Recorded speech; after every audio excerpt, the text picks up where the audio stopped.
வணக்கம் live சென்னை.com viewers. நமது சென்னைக்கு வருகிறது புதிய ரோப் கார் சேவை. இந்த திட்டம் சென்னையில் எங்கெங்கெல்லாம் வருகிறது என்பதை இந்த பதிவில் விரிவாக பார்ப்போம்.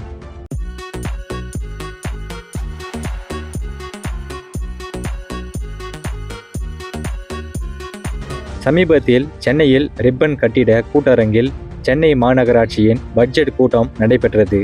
அப்பொழுது 2026 முதல் 2027 ஆண்டுக்கான நிதிநிலை அறிக்கையை சென்னை மேயர் பிரியா தாக்கல் செய்தார். அதில் சில முக்கியமான திட்டங்களை மேயர் பிரியா அறிவித்தார்.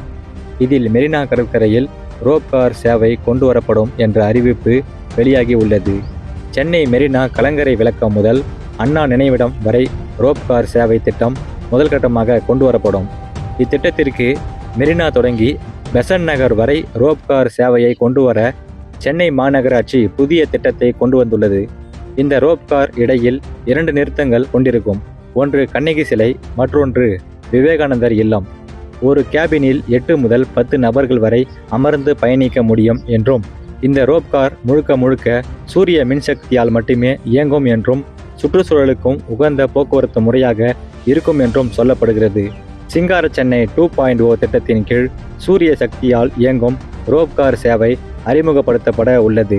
2026 முதல் 2027 ஆண்டுக்கான மாநகராட்சி பட்ஜெட்டில் அறிவிக்கப்பட்டுள்ள இந்த புதிய திட்டம் சுற்றுலா பயணிகளுக்கு, குறிப்பாக மெரினா கடற்கரையை மேலிருந்து காணும் வாய்ப்பை வழங்குவதுடன் போக்குவரத்து நெரிசலை குறைப்பதற்கும் சுற்றுலா பயணிகளை ஈர்ப்பதற்குமான புதிய அடையாளமாக அமையும். பொது மற்றும் தனியார் பங்களிப்பு முறையில் ரோப் கார் சேவை தொடங்கப்படும். 2022 முதல் இதற்கான ஆலோசனைகளும் ஆய்வு பணிகளும் தொடர்ச்சியாக நடைபெற்று வரும் நிலையில் சமீபத்திய பட்ஜெட் அறிவிப்பின் மூலம் கட்டுமான பணிகள் விரைவில் தொடங்கப்பட உள்ளது. மேலும் இந்த கூட்டத்தில் சில முக்கியமான திட்டங்களும் அறிவிக்கப்பட்டன. அதாவது, சென்னையில் 20 இடங்களில் ஸ்மார்ட் பார்க்கிங் மேலாண்மை திட்டம் செயல்படுத்தப்படும். சென்னை மாநகராட்சியில் பணியாற்றும் தூய்மை பணியாளர்களுக்கு கோடை காலங்களில் மோர் வழங்கப்படும். சென்னை மாநகராட்சி பூங்காக்களில் மரங்கள் நடுவதன் மூலம் பிராணவாயு உற்பத்தி செய்வதற்கு ஏதுவாக ரூபாய் 10 கோடியில் பசுமை சென்னை திட்டம் அறிமுகம் செய்யப்படும். வீடு இல்லாதவர்களுக்கு 12 கோடி ரூபாய் செலவில் தற்காலிக தங்குமிடம் அமைக்கப்படும். கருப்பை வாய் புற்றுநோய் கண்டறியும் HPV சோதனை கிட் கொள்முதல் செய்ய சென்னை மாநகராட்சி பட்ஜெட்டில் 1 கோடி ரூபாய் நிதி ஒதுக்கீடு செய்யப்படும்.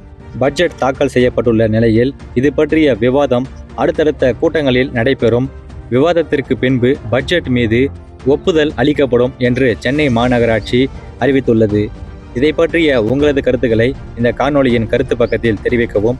நன்றி, வணக்கம்.